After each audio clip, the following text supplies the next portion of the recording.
That was great. So first up, before everything, I'd like to just thank Adam for that speech. Thank you.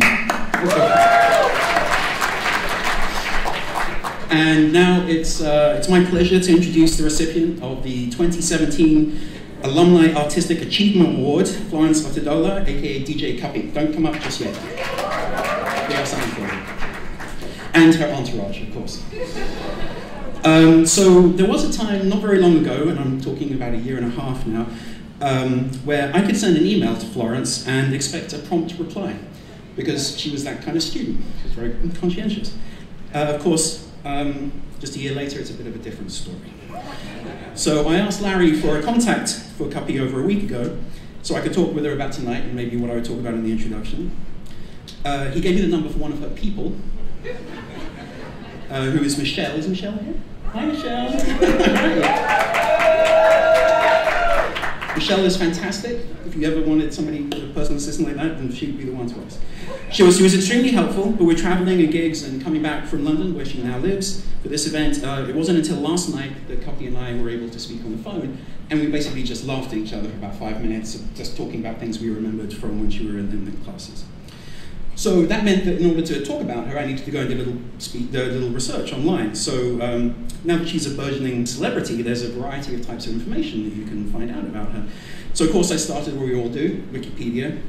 And, but also I went through her sort of extensive social media and even became familiar with a Nigerian gossip news site, so I know a bit more about her personal life than I needed to. But you know, if you're going to be an international superstar DJ and social influencer, I think that's going to be an occupational hazard. So sorry about that. But anyway, her Wikipedia page tells us that she grew up in Nigeria, moved to London in her teens for school, where she did her, well, I know what these are, GCSEs and A-levels. I don't know how many people know what that means. She graduated from King's College in London in July 2014 with a degree in business and economics. And she graduated in 2016 from our graduate program. I can add exclusively, this is not on the Wikipedia page, that she received an A for her final master's colloquy, which was entitled An Exploration into the Profitability of African Crossover Artists to the Western Music Market, which is an excellent topic to be looking at right now. Other career highlights include being the resident DJ at the MTV Africa Music Awards in Durban in 2014, playing Tatler and Christie's Art Ball in London and the Financial Times Luxury Summit in Mexico City. That sounds amazing. She was also appointed by Nigeria's Minister of Tourism, Culture and National Orientation as the tourism ambassador for the country's Fascinating Nigeria campaign. In July that year, she released her first compilation mix called House of Cuppy in London and Lagos, and then launched it in New York later that September. And that year, she also launched her music management and content production business, Red Velvet Music Group. Upon graduating from NYU, she moved back to London and then promptly starred in her own reality TV show called Cuppy Takes Africa. The latest news is that in October of this year, she released Green Light, her first official single featuring a rapper Techno, in which she also features, it's your first time singing, correct? Yes, all right, so I highly recommend everyone go and check that out. As of my viewing yesterday, it has had 1.88 million views. So we're all very excited to watch Florence's career blossom in real time. We're very proud of her early accomplishments, and we anticipate great things from her in the future. And so please put your hands together for the recipient of the 2017 NYU Music Business Alumni Artistic Achievement Award, Florence Otedola, DJ Cuppy.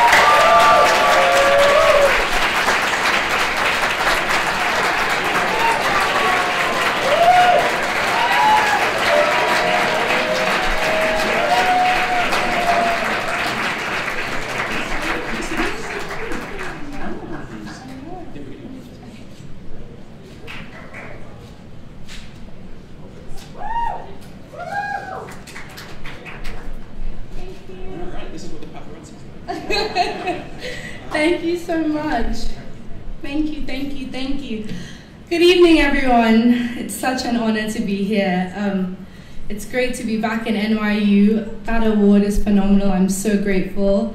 What an introduction, Professor Howard Spink. Amazing. Great to hear a British accent. I almost forgot I had to give a speech because this event is just amazing. I'm having a great time. Thank you so much to NYU Steinhardt for having me. You know, winning this Alumni Artistic Award has actually, I would say this is so far the highlight of my career, but I think I have a little more to go. I want to acknowledge the faculty that has helped me through my own degree, and of course that are helping other students in this room. I want to thank my friends for being here, my entourage, my family, my parents all the way from Nigeria. And of course, my amazing manager, Mishu, and my whole crew. Standing here on this stage, 3 years after my NYU journey is amazing, and it feels like a bit of a dream. I worked so hard on my master's, I never in a million years thought I'd be happy to be back. It was quite exhausting. Again, thank you, special thank you to Professor Miller and the NYU Steinhardt Music Business Program for this honor. It's quite humbling to be here as well, to be recognized as DJ Cuppy, not necessarily Florence or Tedola, for doing something that I would be doing anyway, whether or not anyone noticed. Imagine this, so not long ago, I was here in the Kimmel Center, these very, very seats. It was only last summer that I left NYU, and I still remember how hot the Yankee Stadium was on commencement day. But since I left NYU, like you've heard, I've been on a ride, releasing records around the world, DJing for crowds, and it's truly a blessing to say that I'm living the life that I've dreamed of.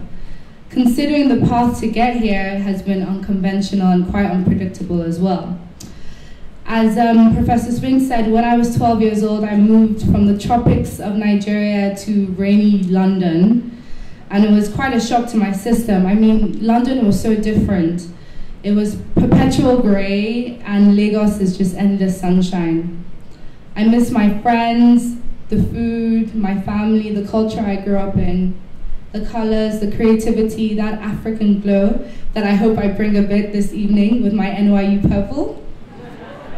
So to deal with being homesick, music was my escape, and I was pretty much out every night looking for some sort of healing. Perhaps I was a bit of a wild child. Now, for the record, there were no arrests or jail time, Mom and Dad, don't worry. But I would go out all night, and I would be partying till dawn, and I would wake up covered in glow sticks. But I would still always make it to class somehow. And miraculously, my grades never suffered. My mom was very surprised about that. As I managed to, as we said, I managed to get 2 degrees, one from King's College and one from the amazing New York University. But school was always an afterthought for me, I can't lie, because music had my head and it had my heart, and it still does. I fell in love with music's potent possibilities, the way the dance floor made me feel like I belonged somewhere, regardless of whether I was in the US or Nigeria. It's like God was the DJ and life was the dance floor. And as someone who grew up in church, I hope this doesn't sound sacrilegious, but the same reverence I had for a pastor on Sunday morning is the same I had for my favorite DJ on a Saturday night. That power that the DJ had to determine the ambience of the room just baffled me, and this tiny control freak inside me wanted to be the architect of my own night. I wanted to provide people with the same journeys I experienced when I heard music. So, wandering into nightclubs and bars, I'd obsess over other DJs, mixing, drumming, funky house into drum and bass, and that was really my first musical education. From there, I ventured into producing, which naturally sort of fell me into DJing, but I'm not going to talk about my short-lived rap career. And because I still missed home, Lagos, Nigeria, Africa, so deeply, I began fusing my DJ sets with Afro beats, and I became obsessed with this idea that I could create this universal sound that would resonate across continents, and I could still be true to my heritage. That was the unique thing about me, and what is unusual about my DJ sets, my African heritage, has now become my Cuppy superpower. It was also so atypical, because growing up in Nigeria, female DJs are as common as blizzards in the Sahara Desert. Unfortunately, it's not what educated African women do, but I figured, rather than wasting time, why not just take action? I've gone on a journey that has led me to DJ for 2 presidential inaugurations and DJ from Paris to Dubai, any city you name it, all by the time I was 21. Now, doesn't mean I have it all figured out. I mean, at 21, we're supposed to know what we want to do with our life. But my life has really been so unpredictable. And at this point, you know, I can only hope I'm on the right path. I mean, I'm at NYU, I must be. Well, what I did have, regardless of not knowing exactly what I wanted to do, like I said, were amazing parents that served as excellent examples that hard work was your best bet when chasing your dreams. They instilled in me drive, entrepreneurship, and encouraged me, my sisters, to explore and never make mistakes. And if you do, try again. It's probably no coincidence that I'm an adventurous person, and I was at a young age. And when I mentioned I wanted to DJ, my parents supported me as long as I wanted to be, and I tried to be the best DJ possible. While my parents are so phenomenal, and I'm honored to have them here, having that blueprint on how to be successful can also be very daunting. Let's just say I'm under a bit of pressure.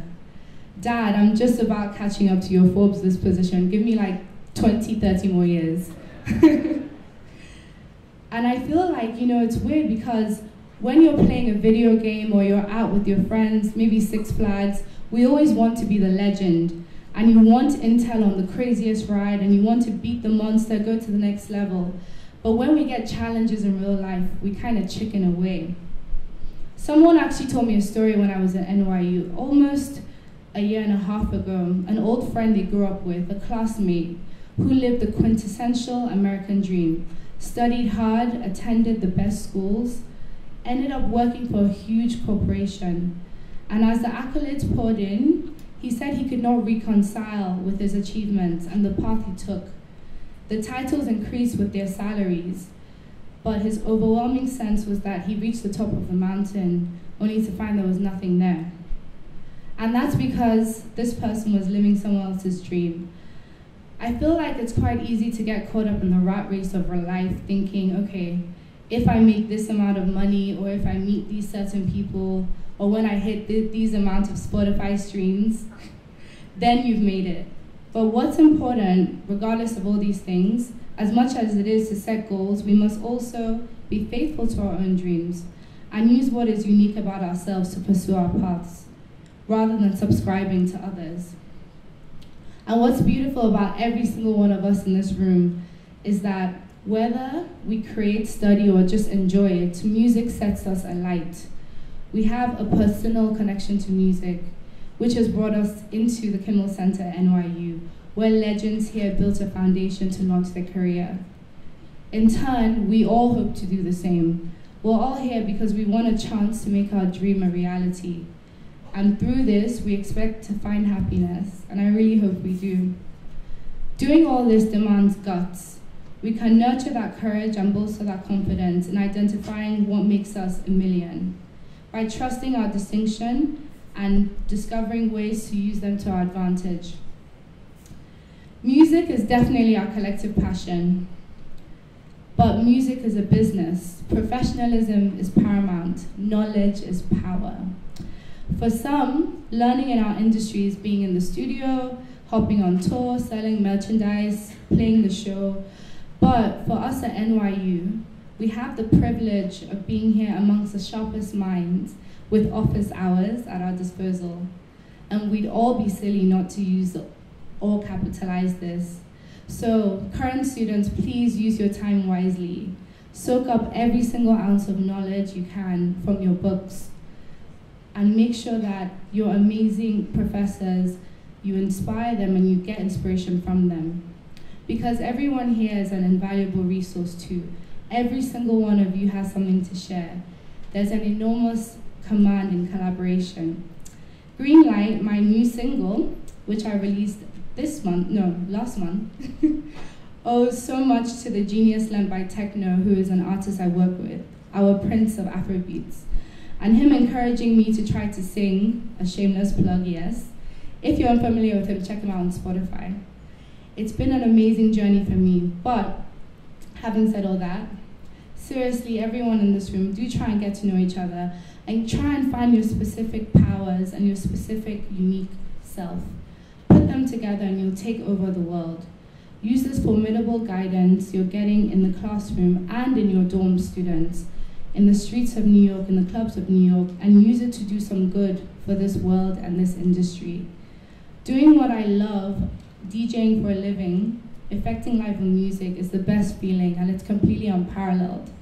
Supporting schools, orphanages, women's centers while on tour around Africa showed me the true strength of music and inspired me to do more on and off the decks. We all have the ability to do something meaningful. It doesn't take millions of dollars or millions of social media followers to be impactful. It just takes the effort to find your special gift. And I want to challenge each person to do that. Thank you so much, and until next time, it's such an honor to be here. Thank you, NYU.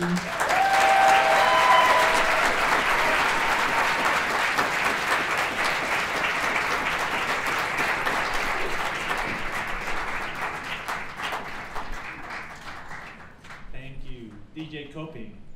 Come on, another round of applause.